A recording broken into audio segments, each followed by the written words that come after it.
This video is going to address the 8 knots that everyone at the operations level is going to be responsible to know how to tie.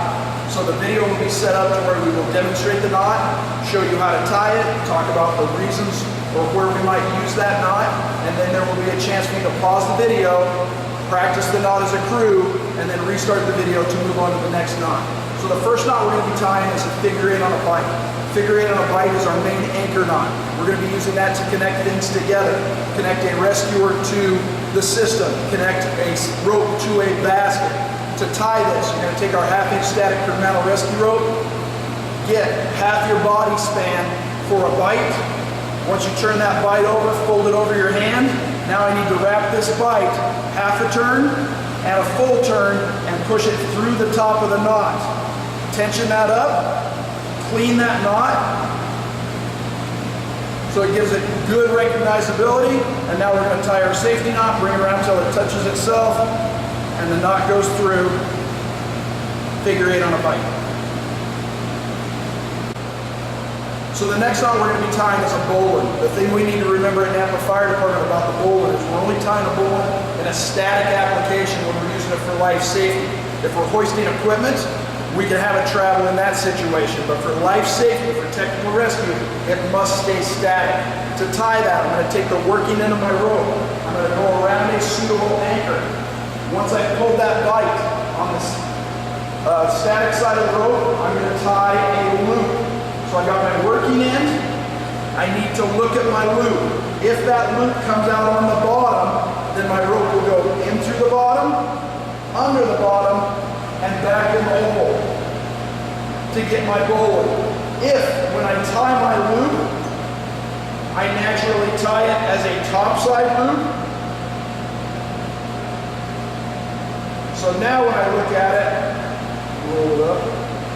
Now my loop is on the top. If that loop is on the top, then I come in from the top side, I go over the top, and I go back in the hole.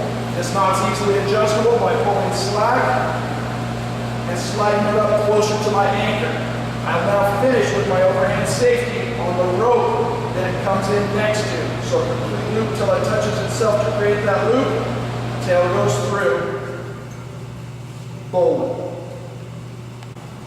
The next knot we're going to be tying is a clove hitch. So that clove hitch is meant to be tied around a round object or a close to round object. The easiest way to tie that clove hitch is to go over the top of that object. So I'm going to go over the top, make one complete loop. Whichever side I begin on, my second loop needs to go to the other side. So I started on the right, my second loop is going to go on the left side. I come around and I come back in that void space that I created. Now I can tension that up. My third wrap around is to provide that safety. So I continue in the same direction of travel.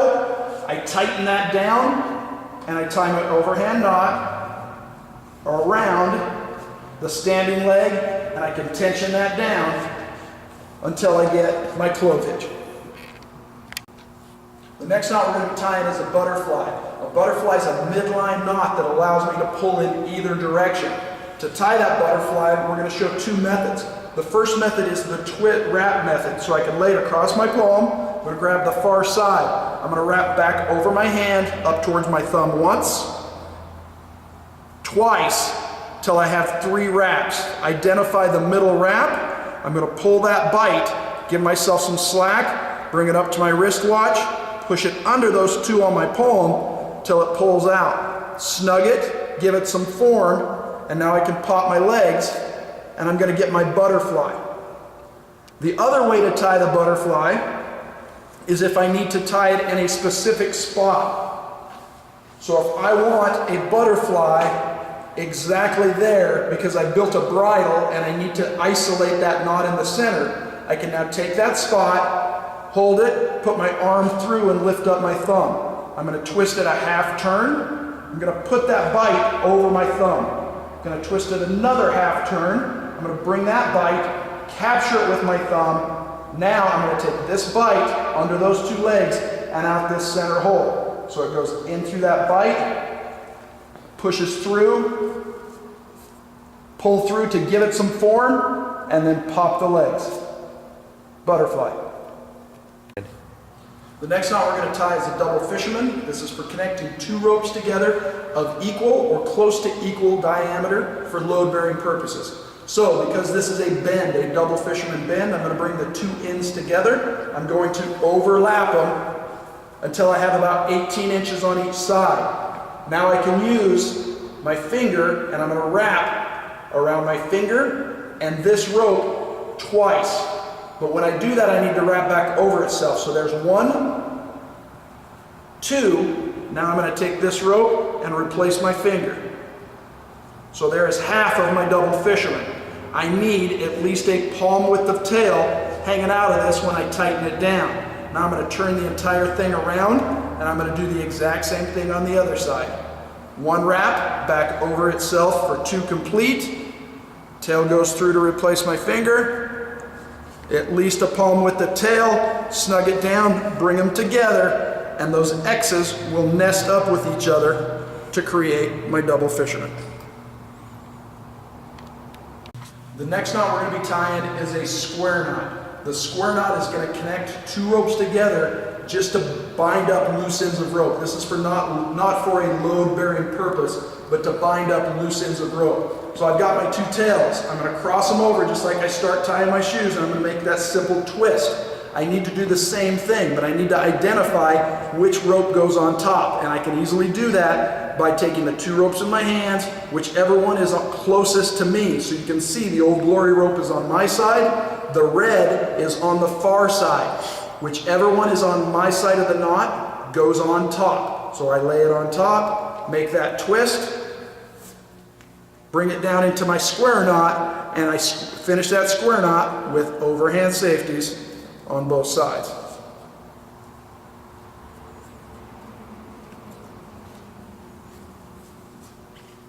Square knot. The next knot we're going to tie is a munter hitch. The munter hitch we're using in a couple of different places. In our technical rescue systems, we're using it as a belay system. So it would be that second line attached to our load in case that main line failed.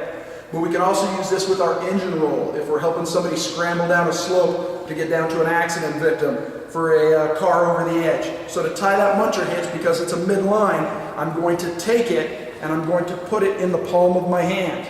I'm going to stand that up and I'm going to reach across my body and grab that outside rope. That's first gear. I'm going to shift it back into second gear. I'm going to come across, punch it back out to third, and then I'm going to bring it over the top. The 2 ropes that end up in your hand go into your carabiner to create your munter hitch.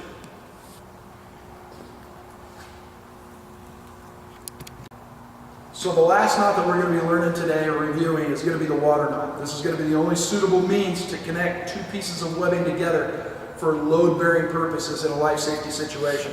So because it's a bend, we know that we're bringing the ends of the webbing together. So the base knot is going to be the overhand knot. So I'm going to take one end, I'm going to make a loop, and I'm going to push that tail through to create that overhand. I need about 8 inches to a foot of tail hanging out so that I'll have enough for the safety at the end. Now I'm going to bring the other end, go end to end. Because it's a bend, I'm going to go into the knot, pull enough slack to get entirely through the knot. So about 18 inches of knot or slack through that, and now I'm just going to follow that piece of webbing all the way through the knot until I can push the end out the opposite side. I tension that down to create my water knot, and I finish it on each side with an overhand safety.